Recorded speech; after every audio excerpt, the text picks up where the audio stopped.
Ok, vamos a la enseñanza de hoy. Hoy más que una enseñanza, ya pueden quitar eso. Hoy más que una enseñanza, quiero darles, llamémoslo así, un estudio. Entonces, sé que como jóvenes no es que seamos muy comunes de traer cosas para tomar apuntes, pero si pueden su celular tomar apuntes. Como se dieron cuenta en la dinámica y quienes nos siguen en redes sociales, se han podido dar cuenta que esta semana hemos posteado muchas cosas de la Biblia. Hemos posteado bastantes cosas de la Biblia, demasiadas. ¿Por qué? Porque una de las cosas que deseo poderte enseñar es que conozcas la Biblia. Por eso hoy quiero llamarle así a este estudio, Conociendo la Biblia. Miren, la Biblia es uno de los libros de la historia de la humanidad que ha sido el más traducido a lo largo de la historia. Es el libro que ha sido más traducido en los diferentes idiomas. Pero así como ha sido traducido, la Biblia también está prohibida en un aproximado de 50 naciones de la tierra. O sea, hay 50 naciones donde uno no puede entrar con la Biblia tan libremente. Siendo una de las más populares China, especialmente las aldeas chinas que se encuentran en la lejanía. No sé si sabías que los cristianos que se encuentran en esas aldeas ingresan Biblias de contrabando. ¿Por qué? Porque ellos no pueden ingresarlas libremente, como tal vez no llega a nosotros, que tú en cualquier librería vas y encuentras la Biblia. Ellos no. Ahora, dentro del cristianismo ha crecido una corriente que dice que no toda la Biblia es inspirada por Dios. De hecho, esta semana dentro de las trivias que hicimos y la interacción que hicimos, hubo algo que me pareció curioso. Una de las preguntas decía, ¿qué libro prefiere de la Biblia? ¿El Antiguo o el Nuevo Testamento? Y la gran mayoría, ¿qué creen que eligió? El Nuevo Testamento. ¿Por qué? Porque hay un concepto que aún se ha metido dentro del cristianismo, que el Dios del Antiguo es muy diferente al Dios del Nuevo. ¿Por qué razón? Por una mala concepción del estudio de la Biblia. Porque como el Dios del Antiguo era un Dios que parecía más severo, que si la mujer es adúltera, apedreadle, que si los encontráis en fornicación, mátenlos, que esto. Y el Dios del Nuevo, llamémoslo de esta manera, habla más de amor. Entonces, hay muchos que dicen, no, son diferentes tipos de Dios. Y por eso muchos prefieren el Nuevo, pero déjenme decirles que no son diferentes, son el mismo Dios. ¿Saben cuál es la diferencia? Y quiero que, de hecho, esta noche, ¿por qué les quiero enseñar esto? Porque ustedes son jóvenes, están en universidades. Y en las universidades a ustedes les van a venir a atacar con preguntas, a bombardear con preguntas que si ustedes no tienen bases, ustedes van a decir, oye, ¿verdad? No, pues, tiene razón. Porque déjeme decirle que quienes argumentan en contra de la Biblia lo hacen muy bien. Entonces, por ejemplo, comencemos con esto. ¿Por qué parece que el Dios del Antiguo fuese diferente al Dios del Nuevo? Porque en el Antiguo Testamento no había un mediador. Por eso, miren, aún cuando tú lees la ley, tú te das cuenta que Dios era misericordioso cuando puso los sacrificios. ¿Por qué Dios puso el sacrificio? Porque la ira por el pecado la desataba sobre los animales. Pero cuando alguien cometía un pecado y no había un sacrificio de por medio, era el trato directo de Dios con el hombre. ¿Qué sucede en el Nuevo Testamento? ¿Por qué parece como si Dios fuese otro? No es que sea otro. Primero, que en el Nuevo Testamento está Jesús. Y Jesús fue el sacrificio perfecto por nosotros. ¿Saben por qué Dios no nos castiga a nosotros nuestros pecados? Porque Jesús está en el medio. Porque ya Jesús fue el completo sacrificio. Es decir, Jesús se puso en el medio. Y cuando tú cometes algún error que tal vez le molesta a tu papá, como papá que es, Jesús se pone en el medio y dice, papá, espérate, recuerda lo que yo hice. Y le muestra las manos. Y le dice, recuerda lo que yo hice, espera. Ahora, ustedes nunca se han hecho una pregunta o nunca les han hecho una pregunta, ¿por qué si Dios es tan bueno, permite que a la gente le pasen cosas malas? Miren, les voy a decir esto. Dios tiene periodos. Vuelvo y digo, el periodo del Antiguo Testamento era un periodo con Israel. Por eso estaban los sacrificios que no eran continuos, necesitaban hacerse cada año. El sumo sacerdote necesitaba hacer un sacrificio para evitar la ira de Dios. Ahorita estamos en un periodo llamado el periodo de la gracia, donde Jesús es el mediador. Miren, Dios no ha destruido esta tierra por Jesús, porque Jesús está en el medio. Pero les tengo una noticia para aún aquellos cristianos que dicen: Señor, pero ¿hasta cuándo? Mira cuántos violadores, cuánto esto que están por ahí sueltos, que no se hace justicia, mira la corrupción. Les voy a invitar a algo. No le tengan miedo al libro de Apocalipsis, pero léanlo. ¿Ustedes quieren saber cuándo va Dios a desatar toda su ira? Les invito a que se lean Apocalipsis. Esa es la ira de Dios. ¿Pero por qué? Porque ya va a llegar un momento en que va a estar el periodo del juicio. Pero bueno, eso lo dejamos para otro momento. Entonces, la Biblia se ha visto tergiversada también. Ha habido muchos falsos maestros, muchas personas que quieren tergiversar la Biblia a su manera. ¿Por qué necesitamos conocer la Biblia? ¿Por qué necesitamos conocer la palabra? Y no hablo de conocerla, solo leerla, sino saber interpretarla, saber cómo nace la palabra de Dios, porque es que tenemos que tener bases sólidas para fundamentarnos en ella, para combatir los ataques del mundo. Miren, si a usted un ateo viniese y le tratara de argumentar que por qué la Biblia comete errores, ¿usted tendría cómo combatir que la Biblia no comete errores? Porque hay formas de poder defender nuestra fe. Nosotros creemos, pero el apóstol Pedro dijo que tenemos que estar preparados para dar defensa de nuestra fe. Y ese es el motivo por el que hoy vamos a hacer como este estudio. Pero antes de ir a fondo, vamos con unos datos de la Biblia, datos curiosos de la Biblia. Primeramente, la Biblia tiene 66 libros. 66 libros. Quienes marcaron 73 los comprendo, porque esa es la tradición que nos ha dicho que la Biblia tiene 73 libros, porque muchos cuentan los libros deuterocanónicos o apócrifos. Más adelante vamos a hablar de ellos, los libros deuterocanónicos o apócrifos. Pero realmente inspirados por Dios son 66 libros, divididos en ¿cómo? 39 del Antiguo Testamento y 27 del Nuevo Testamento. La Biblia fue escrita, y quiero que este dato lo tengan muy presente, fue escrita por 40 hombres en un periodo de 1500 años. Muchos de esos hombres no fueron contemporáneos. ¿A qué voy? Moisés fue el primer escritor de los primeros 5 libros de la Biblia. Y la Biblia termina con Malaquías. Entre Moisés y Malaquías hay aproximadamente 1000 años. Ni se conocieron, es que ni los huesos de Moisés estaban por ahí cuando Malaquías existía. Pero nunca se contradice entre una y la otra. También, otro dato de la Biblia es que la Biblia fue escrita en 3 idiomas. ¿Quiénes contestaron bien el tercer idioma? ¿Cuál es el tercero? Exacto. La Biblia fue escrita en hebreo, griego y arameo. En hebreo fue escrito todo el Antiguo Testamento. En griego y arameo, el Nuevo. De hecho, Jesús hablaba hebreo, obviamente por ser sus raíces, pero también hablaba arameo, porque ya era un idioma. Digamos que el arameo es como una especie de hebreo, como cuando alguien habla como Spanglish, algo así. También la Biblia tiene 2 grandes divisiones. ¿Cuáles son? Antiguo y Nuevo Testamento.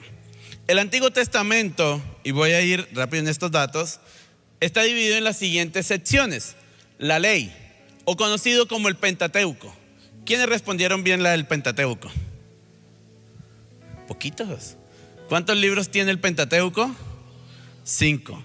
¿Cuáles son? Los primeros 5 libros de la Biblia.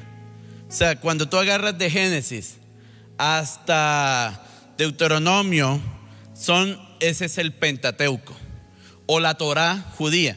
Cuando tú escuches que se hable de la Torá, son los primeros 5 libros de la Biblia, que son Génesis, Éxodo, Levítico, Números y Deuteronomio. Luego están los históricos, que van desde Josué hasta Esther. Luego están los poéticos, que van desde Job. Y quiero decirles esto de Job.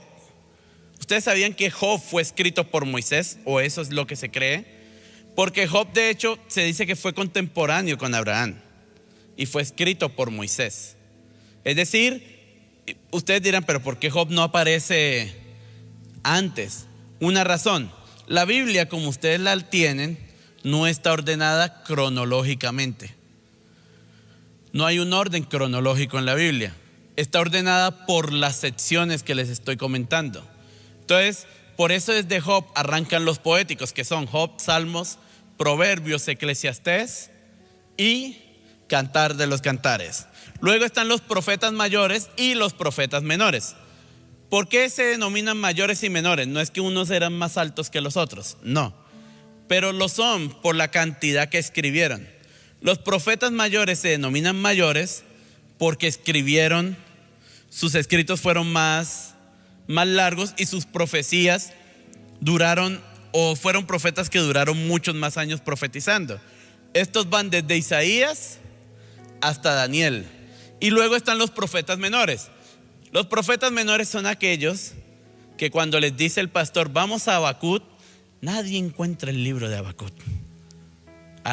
O por ejemplo, vamos a Ageo.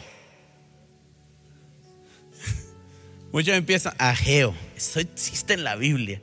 Vamos a Amós. ¿Por qué? Porque los escritos de estos fueron más cortos. De hecho, Abdías tiene solo un capítulo.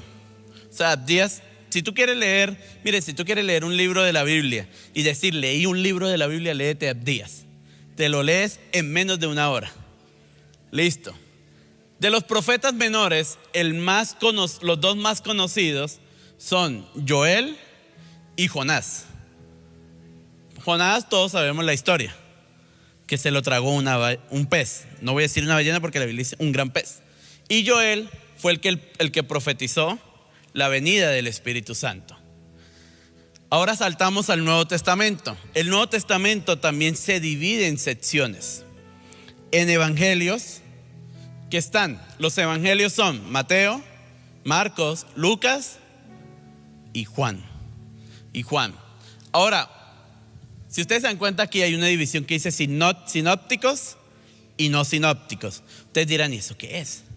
Resulta que a los primeros 3 se les conoce como evangelios sinópticos porque su línea narrativa básicamente es igual. De hecho, casi todos los milagros que Jesús hizo en Mateo están narrados en Marcos y están narrados en Lucas. Pero a Juan se le conoce como el evangelio no sinóptico por una razón. Porque Juan cambia totalmente la narración de la vida de Jesús. Hay cosas similares, pero no todo. Por ejemplo, ¿cómo comienza Mateo, Marcos y Lucas? Con la genealogía y con la historia del nacimiento de Jesús. ¿Cómo comienza Juan? En el principio era el verbo, y el verbo era con Dios, y el verbo era Dios. Esto era en el principio, es decir, en ningún momento Juan nos dice cómo nació Jesús. Y les voy a explicar por qué esto sucede así. Mateo, Marcos y Lucas tratan del Jesús humano. Mateo dirigido a los judíos especialmente. Por eso, de hecho, en la iglesia el evangelio que a veces menos se usa es Mateo, porque Mateo tiene un lenguaje muy judío. Marcos muestra la humanidad de Jesús. Por eso Marcos muestra un Jesús como más humano. Y Lucas tiene un lenguaje ya más avanzado porque Lucas fue escrito para un rey, para un general de su época. Pero Juan habla del Jesús divino. Por eso Juan es el evangelio que más le gusta a la gente. O díganme si me equivoco. Si ustedes quieren leer un evangelio, ¿cuál leen? Juan. Porque Juan muestra a Jesús divino, al Dios. Muestra la divinidad de Cristo, lo que no resaltan los demás. Por eso Juan comienza diciendo que Jesús era Dios, porque muestra la divinidad de Dios. Sé que tal vez muchos tengan algunas preguntas, pero bueno, al final les digo una actividad que vamos a hacer para el próximo viernes basados en esto, ¿ok? Ok, sigamos aquí. Ahora, ¿cómo fue organizada la Biblia? ¿Nunca se han preguntado quién decidió que esos libros tenían que ir ahí? ¿Quién decidió que esos libros no tenían que ir ahí? ¿Quién decidió que sí eran inspirados, que no eran inspirados? Bueno, aquí es donde nace algo que se llama el canon bíblico. El canon bíblico. ¿Qué es el canon bíblico? El canon bíblico fue un grupo de personas que se decidió, que se sentó bajo la inspiración del Espíritu y decidió la organización de la Biblia basados en ciertos criterios. Recuerden que algo que se hace canon es porque se hace ley. Era la forma que se determinaba en aquellos tiempos si esos libros eran de acorde a la ley. Ahora, existieron muchos cánones bíblicos, pero quiero resaltar especialmente 3 cánones. Primero, el canon de Muratori fue el primer canon que existió en la historia. Y ustedes van a ver que la mayoría de los cánones, lo que va a variar es el Nuevo Testamento. ¿Por qué? Les voy a explicar por qué. Ustedes saben que el Antiguo Testamento era judío totalmente. Y por lo tanto, el Antiguo Testamento todo venía por tradición oral. Entonces, cuando se llega al año 350 antes de Cristo, se organiza el Antiguo Testamento y entre los judíos no hay dudas de que esa era la verdadera organización. O sea, ellos no tenían ninguna duda. Ellos dijeron: estos son los libros inspirados por Dios. Porque el Nuevo Testamento es el que más controversias ha tenido. Porque les recuerdo que cuando Jesús vino a la tierra y empieza a surgir el cristianismo fue rechazado. Los apóstoles eran muertos. Entonces, obviamente, ¿qué iban a aceptar los libros neotestamentarios? Entonces empezaron a surgir estos cánones. El primer canon es el canon de Muratori, en el cual se decide los 39 del Antiguo Testamento y 24 del Nuevo Testamento, rechazando a Hebreos, Santiago y Tercera de Juan. Luego está el canon de la Odisea, donde se aprobaron los 39 libros del Antiguo Testamento. Se aprobaron los 39 libros del Antiguo Testamento, un libro apócrifo y los 27 del Nuevo. Y el último es la 39ª carta pascual, donde ya se organiza la Biblia como usted la tiene en estos momentos. 39 del Antiguo y 27 del Nuevo. Y ahí surge la pregunta: ¿y los libros apócrifos qué? Es decir, los libros deuterocanónicos, ¿dónde entran? Como ustedes bien saben, hay ciertas Biblias que tienen unos libros añadidos. Tal vez la mayoría hemos escuchado de Macabeos, Tobías, Sabiduría, son los más famosos. Entonces ustedes dicen: ¿y estos libros qué? ¿Son inspiración? ¿No son inspiración? Ahí ya viene un concilio llamado el Concilio de Nicea, que no tiene que ver con la parte de la iglesia. Ya cuando surge la Iglesia Católica y ellos deciden aprobar estos como inspirados por Dios. Pero ¿por qué no están en nuestras Biblias? Si bien estos libros son históricos, ¿por qué no se consideran inspirados? Porque la mayoría de estos libros fueron escritos durante 400 años de silencio. Ahora, ¿ustedes sabían que entre Malaquías y Mateo Dios se calló 400 años? Miren, yo no escucho la voz de Dios un día y me desespero. ¿Tú sabes qué es que Dios esté 400 años en silencio? Pues Dios estuvo 400 años en silencio.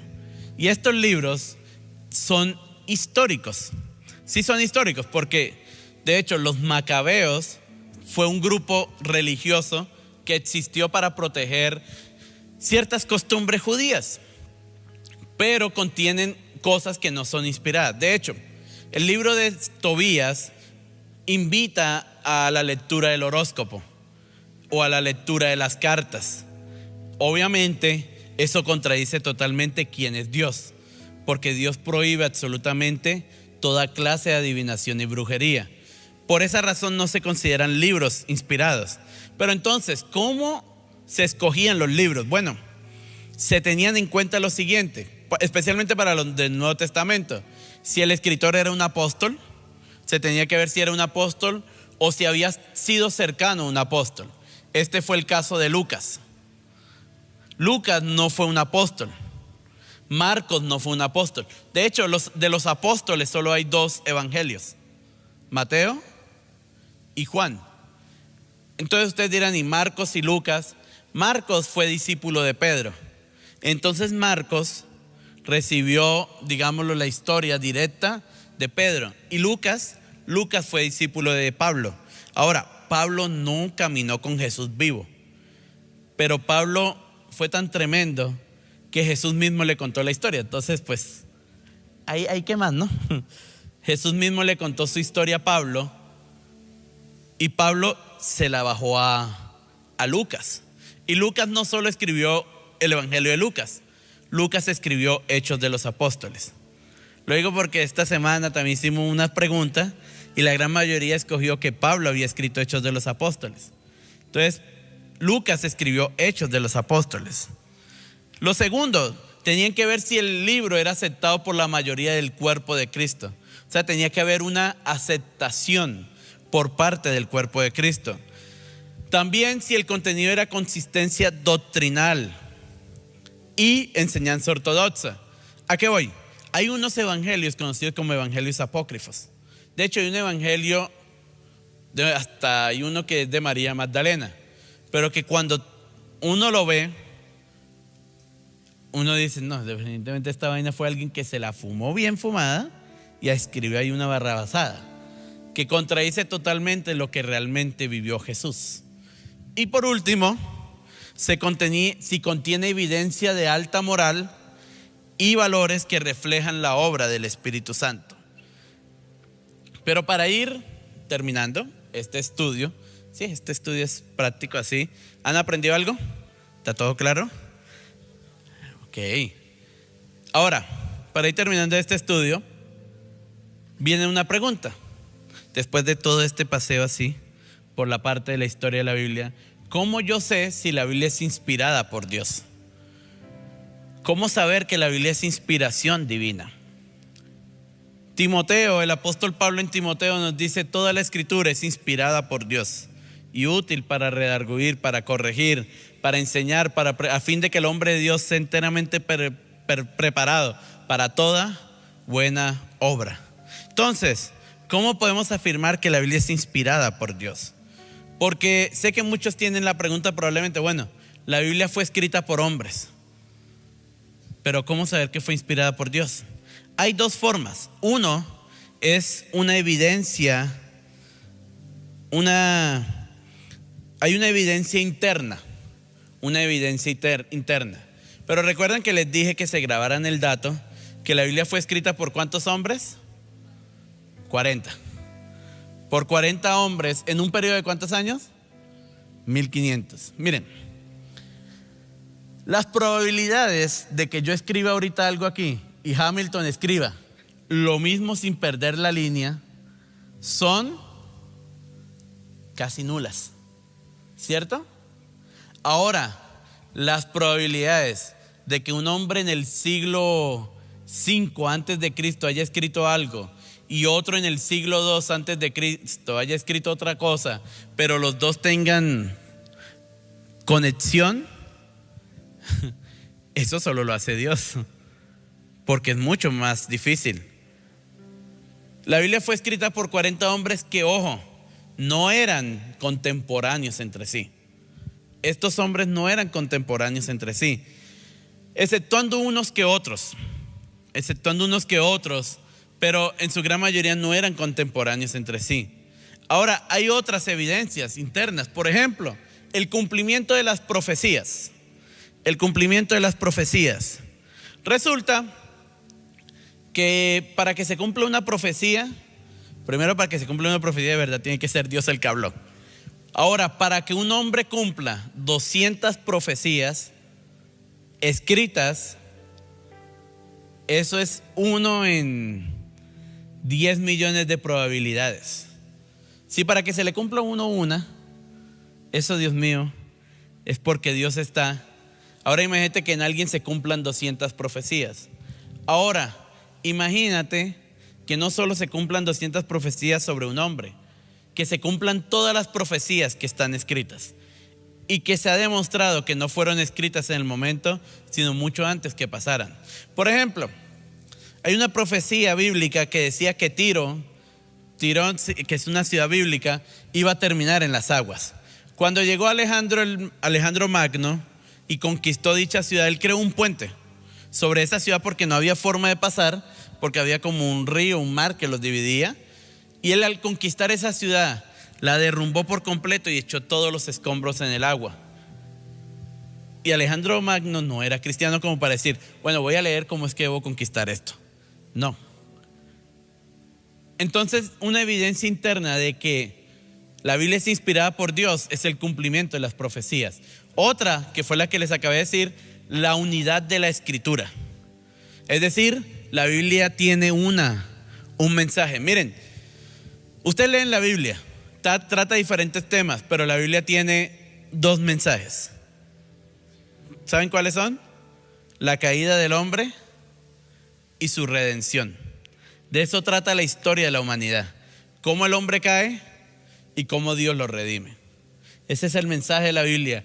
Y si usted lee cada texto, cada libro de la Biblia, y lo lee con cuidado, cada libro te va a presentar cómo es el hombre pecador, pero cómo es el Dios que lo salva. Y la tercera evidencia es que presenta a los hombres como son. ¿Y por qué esto es importante?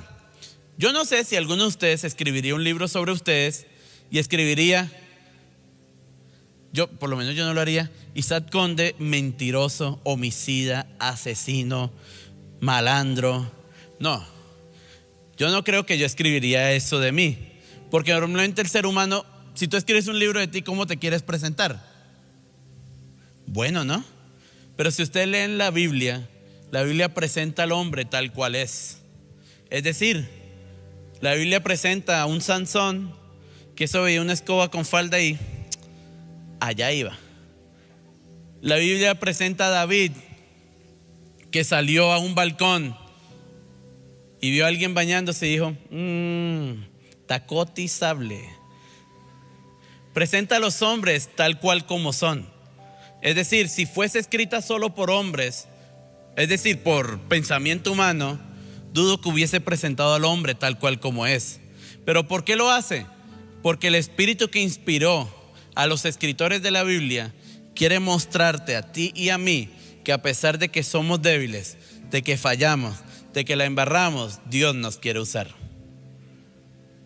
No, pensé que eso sí le iba a alegrar. A pesar de todas nuestras debilidades, miren, la Biblia que nos muestra que a pesar de que somos humanos y cometemos errores, Dios nos puede usar a nosotros. Ahora, hay unas evidencias externas también que apoyan la inspiración bíblica. ¿Cuáles son? Los hallazgos arqueológicos. Los hallazgos arqueológicos. ¿En qué sentido? Hay muchas ciudades de la Biblia que obviamente por el pasar de los años desaparecieron en muchos aspectos, pero que han habido hallazgos arqueológicos que han podido encontrar existencia de esas comunidades, de esas ciudades. Por ejemplo, por mucho tiempo se creyó que los hititas, que aparecen mencionados en la Biblia, eran una comunidad que no existía, pero se demostró que esto no era así. Se encontró evidencia arqueológica de esto. También están, ahí vuelvo y digo, ¿por qué vuelvo y meto las profecías cumplidas? Porque no solo hay profecías sobre personas, hay profecías sobre naciones y profecías que aún faltan por cumplirse. El Nuevo Testamento especialmente tiene profecías que están cerca de su cumplimiento. Como por ejemplo, falta que se levante un hombre político poderoso que va a gobernar la tierra con maldad, llamado el anticristo. ¿Cuándo va a ser eso? Solo Dios sabe.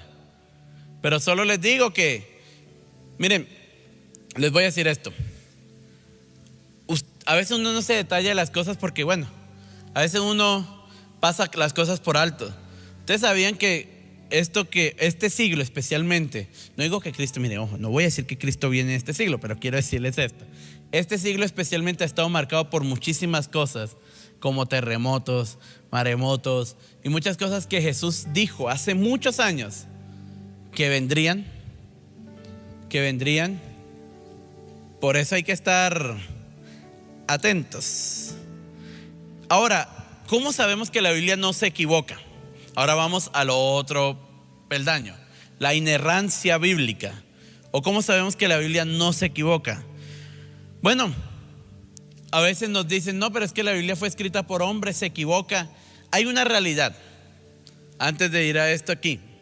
La Biblia sí fue escrita por hombres y ellos escribieron sí pensando en su cultura. Obviamente hay muchas cosas de la Biblia que están inspiradas en la cultura del momento. Entonces uno dirá, pero entonces ¿cómo sabemos que no se equivocaron?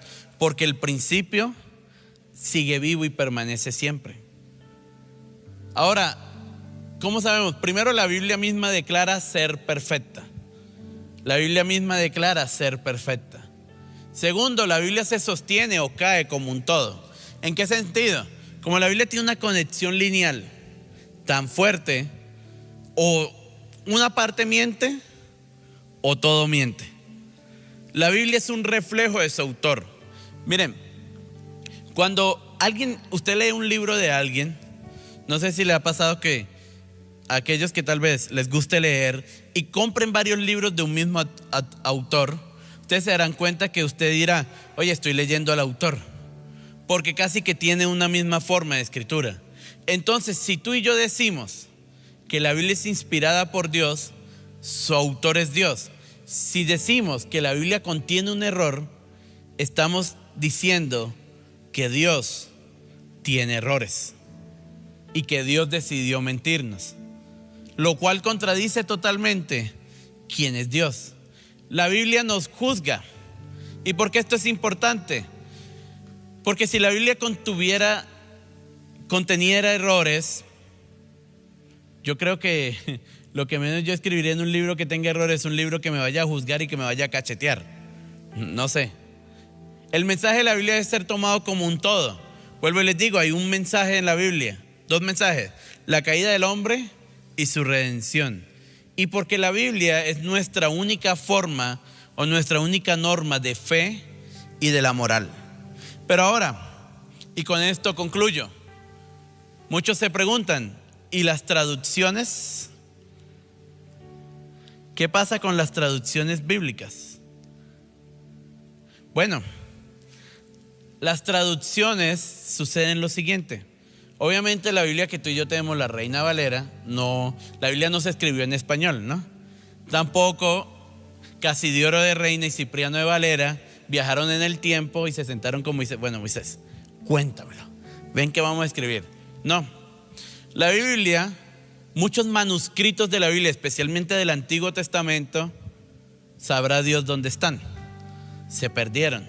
Pero la Biblia, para que no se perdiera su costumbre, fue pasando de generación en generación hasta que llegó la imprenta y se logró hacer un libro.